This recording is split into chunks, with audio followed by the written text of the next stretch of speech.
Chapter 7, Virginia Beach or Bust. After the attack of the mutant undies, Stink took all 5 guinea pigs back to Fur and Fangs and broke the news to Mrs. Birdwhistle. 101 guinea pigs minus 19 that were adopted plus 5 that were brought back equals 87 guinea pigs, Stink said. You have a lot more fur than Fangs. Mrs. Birdwhistle laughed.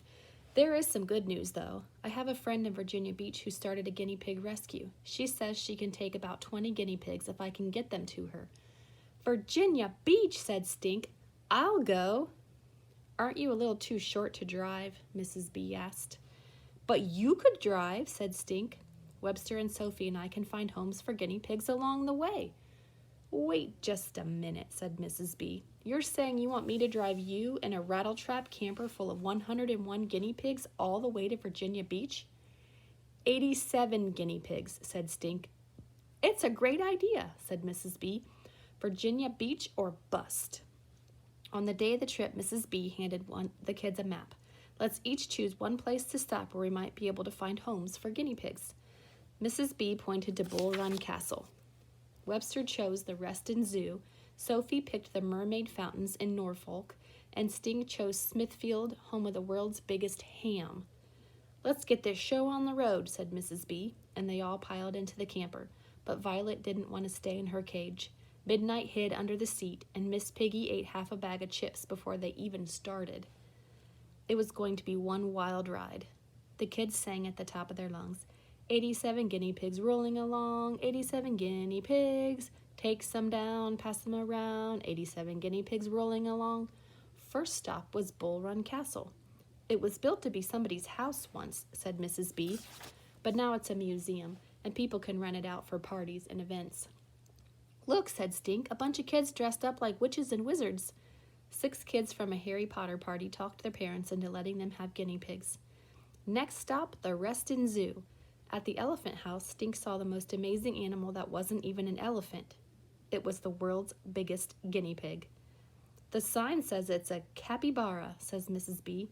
It comes from South America, just like guinea pigs do, and it's the world's largest living rodent. Scientists found a skeleton of one rodent relative that's 8 million years old. The giant rat weighed 1,500 pounds. Guinea giganticus, said Stink, making up a scientific name. When they got back to Squeals on Wheels, people were peering through the windows of the camper at all the guinea pigs. Get your cute guinea pigs here, they announced. In no time, Squeals on Wheels was a little less squealy. Stink studied the map. Next stop, world's biggest ham. Can you hear that? That's Chansey snoring.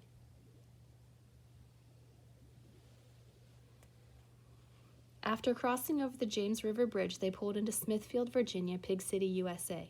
There it is, said Stink, the museum with the pet ham. Inside the museum, displayed in a glass case, was a small wrinkly lump covered in green mold. Gross, said Sophie. It looks like a shrunken head. Double gross, said Webster. It looks like a giant turd. Maybe we came to the world's biggest turd museum by mistake. I don't get it, said Stink. The sign says it's more than 100 years old. See? Oh, I get it now. It's the world's oldest ham, not biggest. Does the sign say it's super disgusting, said Webster. A half hour later, they left the ham museum. We didn't even adopt out one single guinea pig, said Sophie. Yeah, 'cause in this town they all like hamsters, Stink said. Over bridges, across rivers, and through a dark tunnel they drove until Mrs. B pulled up to a big fountain in the middle of Norfolk. They let Izzy, Scarlet O'Hare, Harry, Captain Jack, Hopscotch, Piggy Wiggy, Wrinkles, Pumpkin, Mimi, and Mr. Nibbles wade in the fountain. Astro too. Super Sud City, screeched Webster. Somebody must have put soap in the fountain. Oh, she's awake again. She's moving the camera.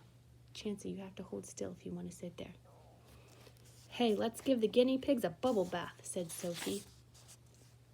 Webster and Stink and Sophie washed and dried and fluffed the 11 guinea pigs. Get your squeaky clean guinea pigs here, they yelled, and 10 more of the world's cleanest guinea pigs left for new homes. 59 guinea pigs rolling along.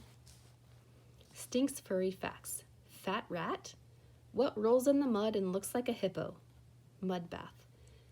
is as big as Stink, has webbed feet, likes to eat bark, no, not my sister, knows how to whistle and can sleep underwater. Is it a duck, a pig, a hippo? Knows how to whistle and can sleep underwater. Nope, it's the world's largest rodent and cousin to the guinea pig. Hi, cuz, the capybara. This little piggy. Another 17 miles down the road, at last they hit Virginia Beach. A big green sign said, Mount Rushmore. Mount Trashmore. What's Mount Trashmore? Is it really a mountain? Asked Webster. Is it a park? Asked Sophie. Is it really made of trash? Stink slid open the window and sniffed.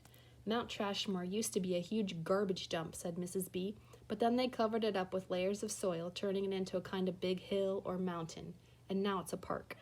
Whoa, said Stink, a giant trash sandwich. At Mount Trashmore, kids and families were fishing, feeding ducks, flying kites, skateboarding, and racing remote-controlled boats off the pier. They found homes for 14 guinea pigs at Mount Trashmore alone. Virginia Beach was pig heaven.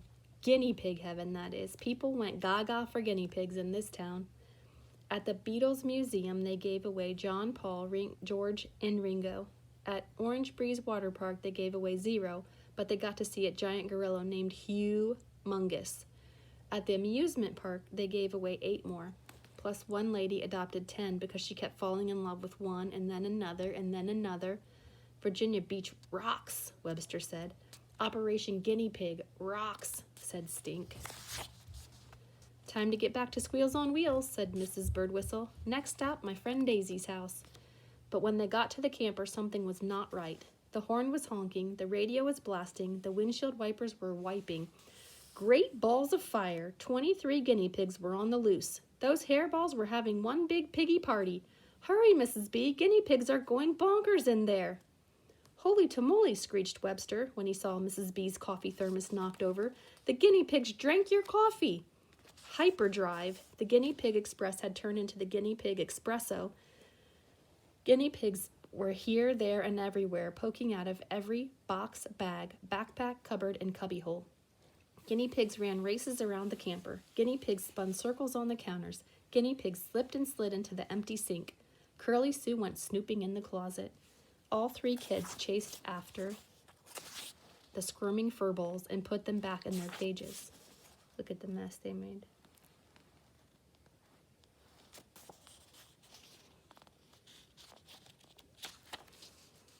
After they finished cleaning up the mess, Mrs. B said, Phew! Last stop, my friend Daisy's house. On the way to the rescue, Astro poked his head out of Stink's backpack. This is it, boy, said Stink, rubbing noses with his favorite furball. I'm going to miss you, boy. Mrs. Birdwhistle's friend Daisy met them at the front door. Aren't they adorable? She cooed. We have 23 left, said Stink. How many can you take? 23's fine. Are you sure? 22 is a much better number. 23 just sounds like one too many. I'm sure, said Daisy. 3 more won't be a problem at all. I'm afraid these little guys are escape artists, Mrs. B told her. And they're hyper on coffee, said Webster. I have just the thing to wear them out, Daisy said, and pointed to a play area on the floor. A mini amusement park, said Sophie. There was a guinea pig Ferris wheel, a super slide, even a haunted house. Soon guinea pigs were tearing through tunnels, racing over rocks, hiding in hideouts. See, they're getting tired out already, said Daisy.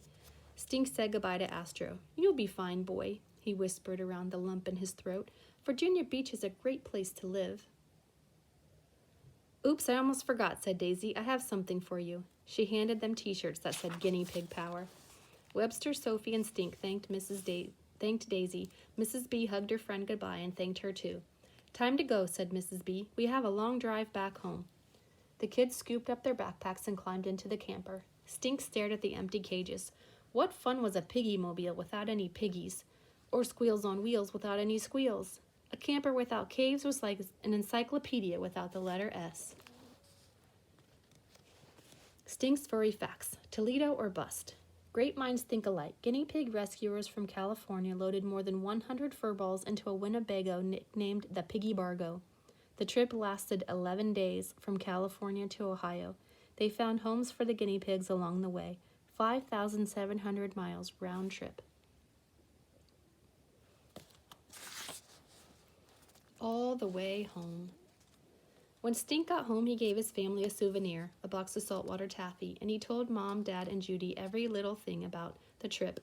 Everything from the town of Ham to the giant bubble bath fountain to Mount Trashmore to the guinea pig amusement park. Mom could not stop laughing over the coffee caper and the camper. Judy tried to laugh, but her teeth were stuck together from all the saltwater taffy.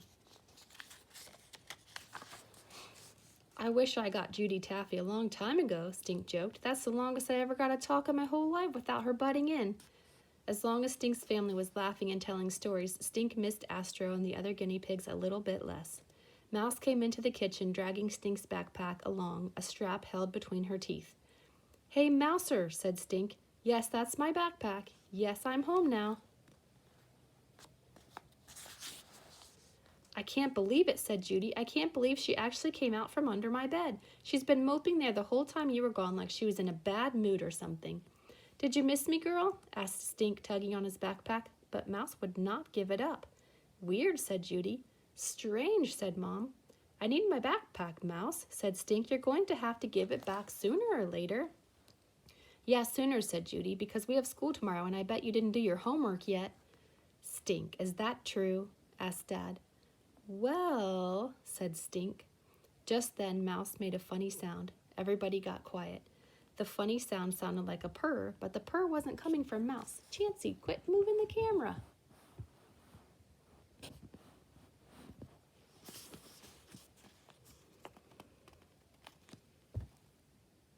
Just then, Mouse made a funny sound. Everybody got quiet. The funny sound sounded like a purr, but the purr wasn't coming from Mouse. No, the funny sound was coming from Stink's backpack. There was only one thing Stink knew that purred like a cat but wasn't a cat. He reached into his backpack and scooped out a tiny ball of fur, the cutest hairball he'd ever seen. Astro, said Stink, nuzzling noses with his favorite fur ball. I don't get it. You're supposed to be in Virginia Beach. Stink sat on the floor, held Astro in his lap, and scratched him under the chin. Stink, you kept him and brought him back? Judy asked. Stink, I thought we agreed, Dad started. I didn't keep him, honest. I didn't even know he was in there. He must have stowed away in my backpack for the whole ride home. 1 cat plus 1 guinea pig equals trouble with a capital T, said Judy. Just then, Mouse crawled onto Stink's lap. Mouse, no, shouted Stink. But Mouse only licked Astro from top to bottom, just as if the guinea pig were a tiny kitten. Dad looked at Mom, Mom looked at Dad, and before Stink could even ask, they both nodded, as in, yes, he could keep Astro. Ooh la la, Stink was in pig heaven, guinea pig heaven, that is, astronomical.